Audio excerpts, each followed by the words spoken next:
E se eu te disser que a Alt da Halle não é tão cruel quanto ela aparenta ser, você acredita? Por que o Mark, quando foi punido, foi para a sala de descanso e o Irving, quando era para ter sido punido, foi para uma sessão de bem-estar? Será que ele tem algum favorecimento? Ou será que ele é um agente duplo dentro da Lumon?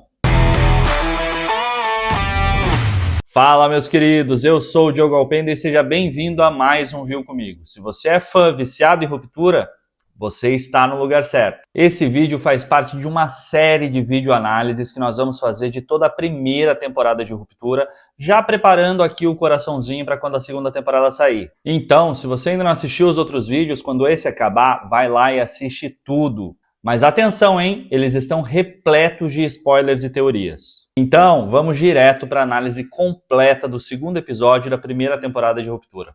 Vem comigo! O episódio 2 tem o nome de Half Loop, ou meio ciclo em português, e ele começa mostrando como foram os momentos iniciais antes do procedimento de ruptura da Halle. Aqui temos uma visão de como é a Alt da Halle, e temos também uma percepção de como foi a recepção do Miltic com ela dentro da Lumon. Vocês lembram dessa cena? Estou ciente de que esta alteração é abrangente e irreversível. Faço essas declarações livremente. Tá bom. Terminamos. Venha comigo, por favor. Ela grava o seu vídeo de orientação, que vai ser mostrado lá depois para sua INI, e também faz um tour pela Lumon com o Miltic, e ele explica para ela como que vai acontecer os próximos passos, inclusive que ela vai acordar no fim do dia no elevador quando for a hora de ir embora. E aqui é interessante porque nós vemos pela expressão dela que ela está um pouco apreensiva. Outro ponto curioso é que, embora o Miltic diga para ela que ela vai acordar no elevador, ela acaba por acordar antes, naquela cena das escadas. Será que eles não previam que isso ia acontecer?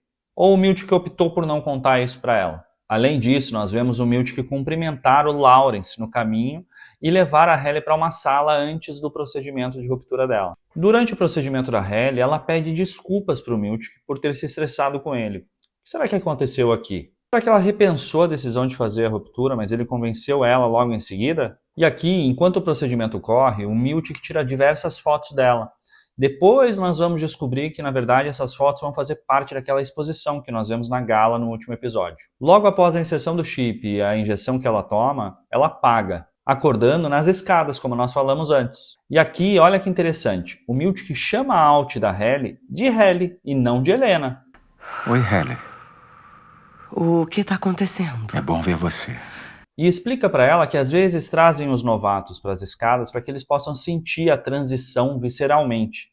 Lembra desse termo? Mais uma vez o tal do elemento visceral. Outro ponto curioso aqui é que a Alt fala da sua INI na primeira pessoa. Eu tô tentando ir embora? Eu não quero ficar lá, né? E é uma boa dica de que a Alt da Halle não vê ela como uma outra pessoa, mas sim como uma versão dela mesma. Diferente do que vemos no vídeo que ela gravou para sua INI. E o Miltic dá diversas pistas e dicas de que a Halle é importante para a história. Eu estou feliz em conhecer você. Quando soubemos que estava vindo, foi como um milagre. É incrível o que está fazendo. Mas a série é tão bem montada que nós só vamos entender esse plot lá na frente. Depois a Alt entra de novo e só sai no elevador, quando o Miltic espera ela com um buquê.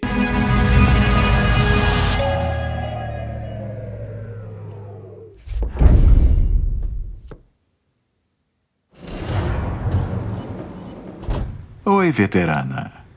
Um dia já foi.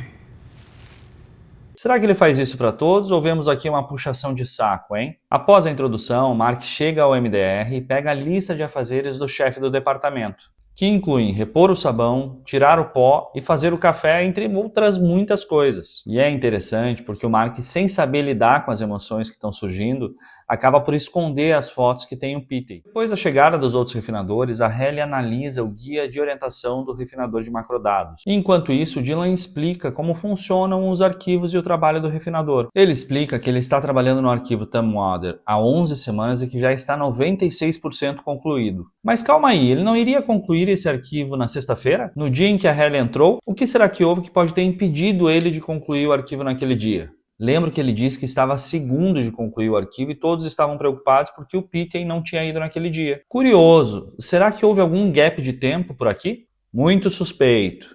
Em seguida, o Dylan explica as premiações. Já está 96% feito. Quer dizer que eu já ganhei 4 dos 5 níveis de incentivo, incluindo as borrachas e as algemas de dedo que você vê exibidas aqui. 100% é nível 5 e aí você ganha uma caricatura. Você pode ver que eu acumulei uma quantidade vergonhosa desse prêmio.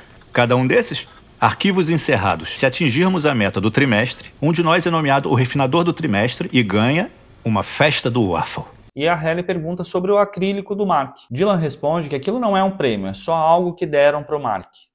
Vamos ter um vídeo sobre isso em breve, hein?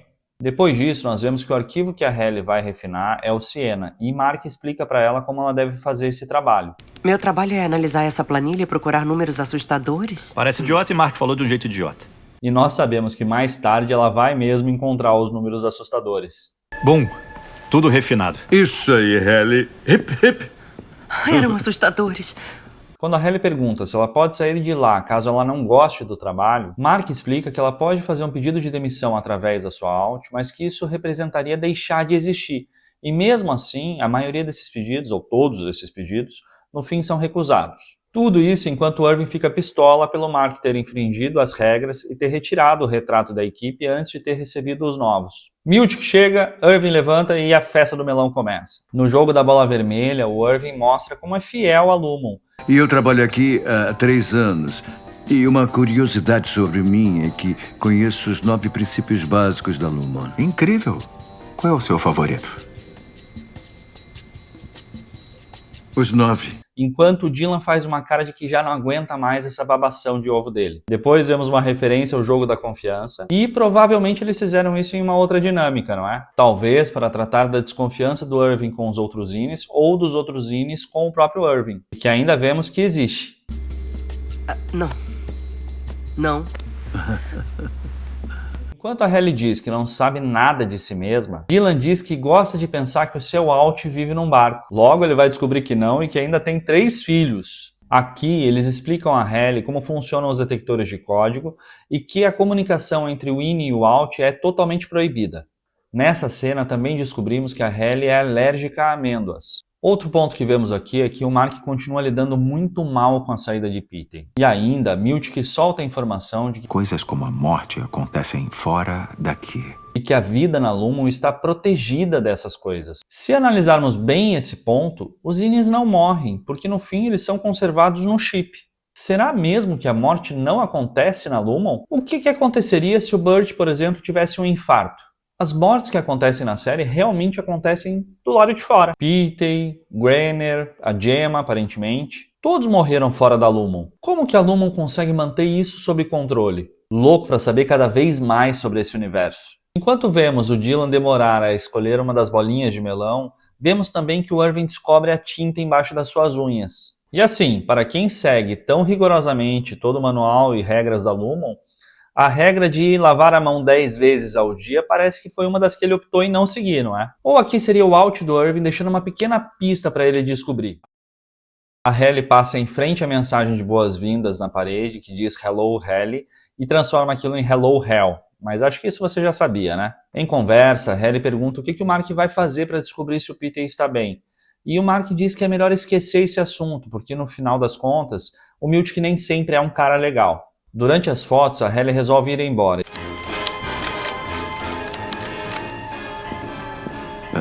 Halle, o que está fazendo? Só acho que eu não vou mais trabalhar aqui. Desculpa, Como assim? eu me demito. Eu não quero fazer essa coisa de separar arquivo, ou nunca ver o sol, ou ter amigos sumindo. Eu não quero Nós fazer isso. dissemos que tem um detector de códigos. Você tem certeza? Já tentou? Porque, sinceramente, parece mentira. Durante a fuga, ela é interrompida pelo Graner quando entra no elevador. Aqui, notem que o Miltic pega no telefone logo em seguida que a Halle sai da sala em direção aos elevadores. Será que ele acionou o Graner que interviu com o alarme? Mais uma prova de que talvez não hajam detectores de código nenhum. Mark assume a culpa e vai para a sala de descanso com o Graner, enquanto a Halle volta para o departamento de macrodados. Quem recebe o Mark na sala de descanso é a Cobel.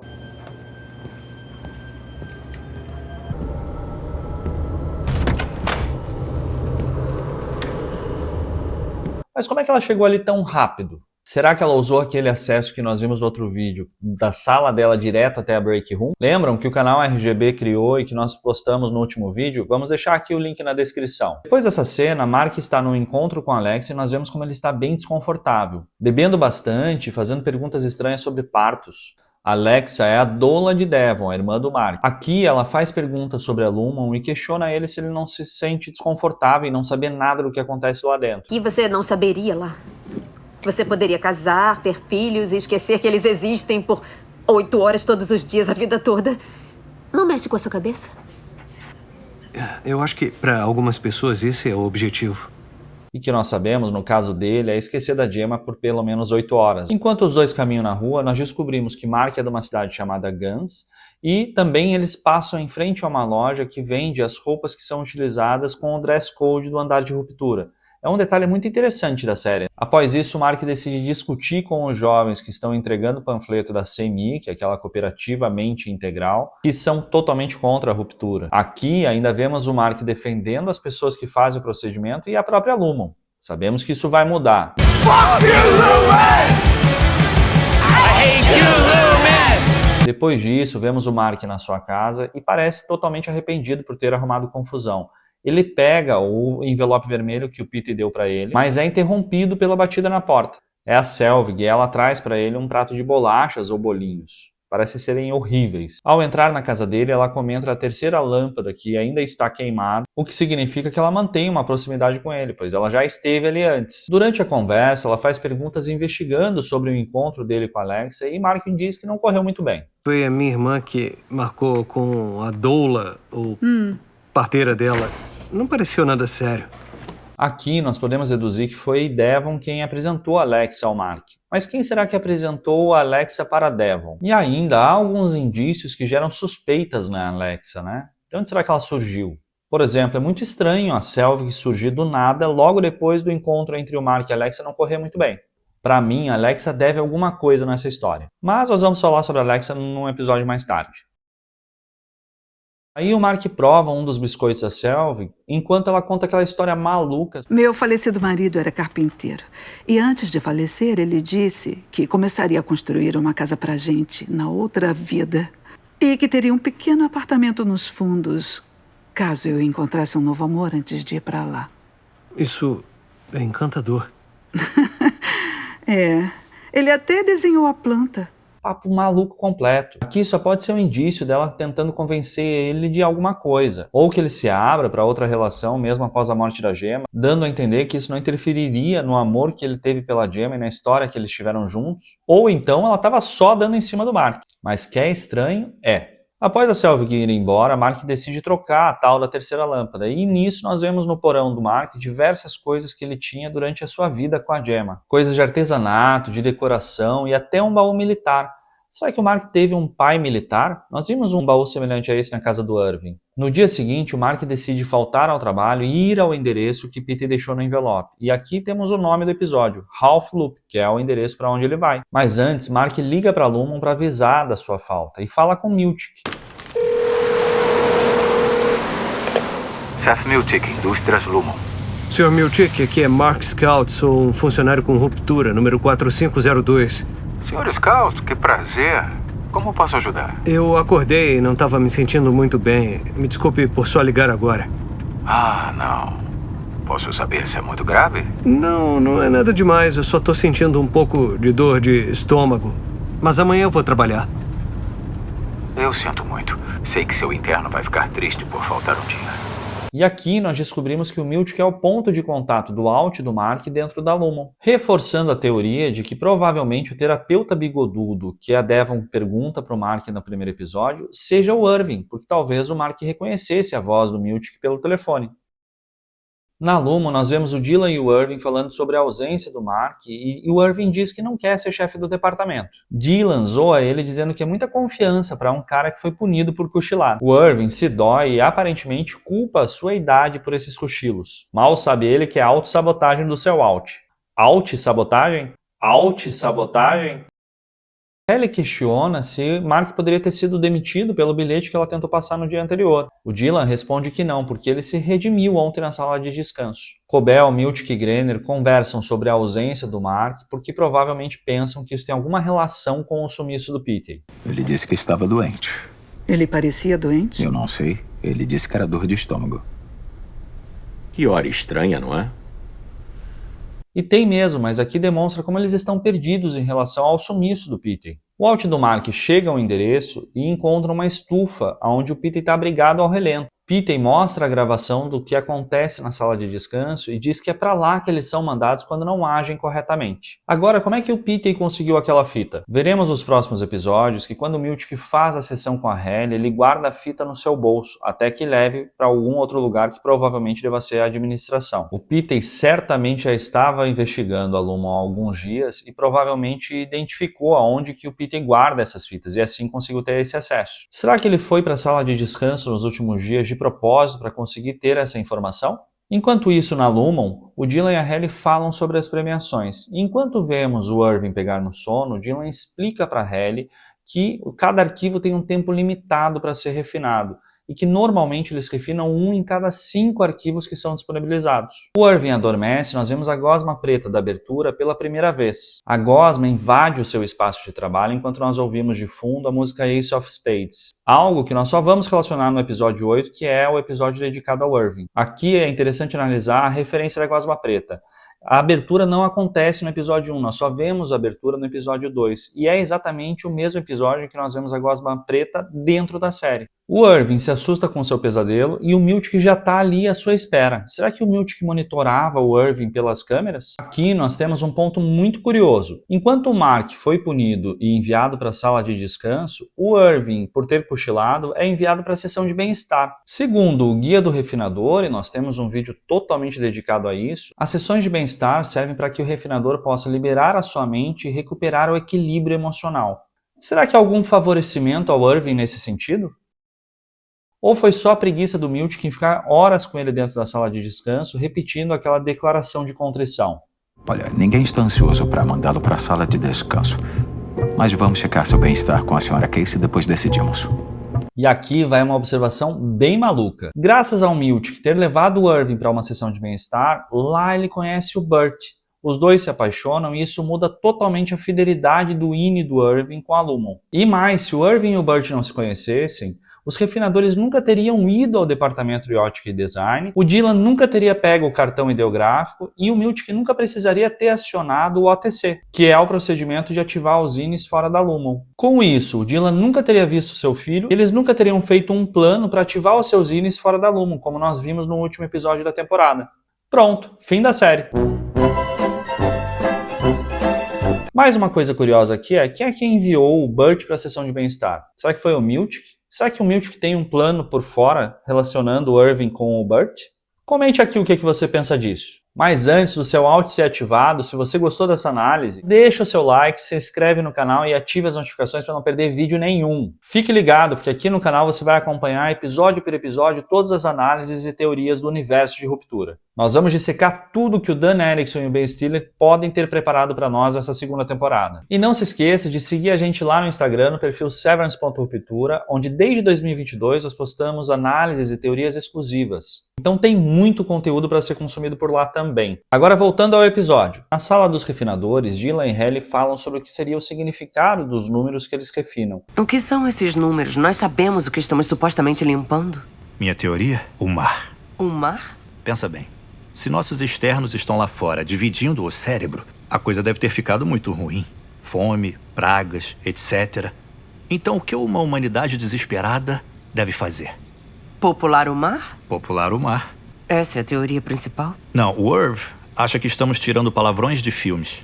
Acho as nossas teorias muito melhores, não acham? Mesmo a da Lexington Leather, onde eles estão sabotando os concorrentes, é melhor do que qualquer uma dessas duas teorias, não acham? Na antessala para a sessão de bem-estar, Burt e Irving conversam, e Burt comenta que quando as pessoas pensam em OID, lembram sempre das sacolas do manual. De que pessoas ele está falando? Para além das 7 pessoas com quem ele trabalha na ótica e design, quem mais ele conhece na Lumon? Será que ele não foi sincero em quantas pessoas ele conhece e quantos departamentos ele já viu na Lumon? Como eles são responsáveis pelos quadros nas diferentes salas, provavelmente eles conhecem muito mais da Lumon do que os nossos refinadores. Será que o Burt é mesmo confiável? Vemos pela primeira vez a senhorita Casey, quando ela chama o Irving durante a conversa dele com o Burt. Aqui, será que ela reparou que há algum clima entre eles? Eu acho que sim. Na sessão de bem-estar, a senhorita Casey pede que o Irving aprecie cada um dos fatos igualmente. Irving escuta os fatos sobre seu Alt e não consegue se controlar quando ouve as qualidades, fazendo com que ela retire pontos dele por isso. É muito louco pensarmos que eles não podem reagir a cada qualidade. Neste caso, será que essa orientação vem da própria programação da sessão? Ou foi algo decidido pela própria senhora Casey? Eu amava todas essas coisas sobre ela. Igualmente. Loucura, né? Seria o chip da senhorita Casey a vazar as memórias da Gemma? Alguns dos fatos do Irving dão pistas que nós só vamos descobrir mais adiante. Como? Seu externo gosta de música e possui muitos discos. Pintando os quadros ao som de Ace of Spades. Seu externo é amigo das crianças, dos idosos e dos insanos. Será que aqui nós temos a prova de que ele é mesmo o terapeuta do Mark? Seu externo é forte e ajudou alguém a levantar um objeto pesado. Seria ele carregando um caixão? E a força simbolizar também a força mental dele? Afinal, existe objeto mais pesado do que o peso emocional de uma perda? Seu externo vai a muitos bailes e é popular entre os outros participantes.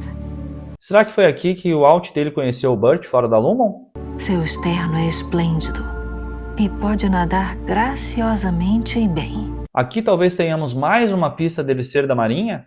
Seu externo ganhou um jogo há 2 semanas. Que tipo de jogo é esse? Será um jogo de cartas? Neste caso, será que nos jogos de cartas ele está acostumado a blefar? Seu externo valoriza a água.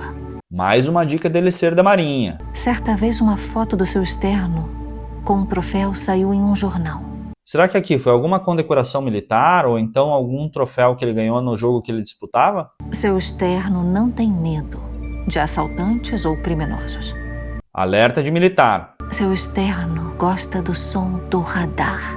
Mais uma dica dele ser da Marinha, principalmente por dar o nome ao seu cachorro de Radar. Seu externo é hábil em beijar e fazer amor. Aqui sem comentários, né, Burt? Na sequência, nós vemos o Dylan pegar um dos tokens para utilizar na máquina de snacks. Não vemos na variedade de snacks na máquina a opção de amêndoas, que a Halle é alérgica, mas algo me diz que esses dois fatos em algum momento vão se encontrar. Lembrem, nada do que vemos na série é à toa. A Halle pergunta se as escadas também possuem detectores de código e Dylan diz que sim. Aqui vemos como eles acabam se conformando com a existência desses detectores de código. A Halle era totalmente cética e agora já aceita que eles existam. O susto com o Granner realmente fez o efeito que a Lumon desejou. Quando o Irving retorna da sessão de bem-estar, ele comenta com o Dylan e com a Halle que conheceu o Burt, e Dylan diz que já o conhecia. De onde será que o Dylan conheceu? Enquanto isso, a Halle finalmente encontra e refinam os números assustadores. Eram assustadores. No condomínio Bear Creek Manor, a Selvig observa a casa do Mark pela janela. Enquanto no porão, o Mark prepara o sofá para o Petey. E vemos o Petey sofrendo sintomas da reintegração no banheiro e ignorando as chamadas da Regabe no celular. Durante os sintomas, o Petey sangra pelo nariz e depois vai tomar banho. E aqui vemos as suas memórias misturadas, com lembranças também no banheiro da Lumon. Esse era o início do fim do Petey. Fim do episódio, e vamos pro episódio 3, em breve. Ah, e se você não tinha visto nada disso, agora você viu comigo.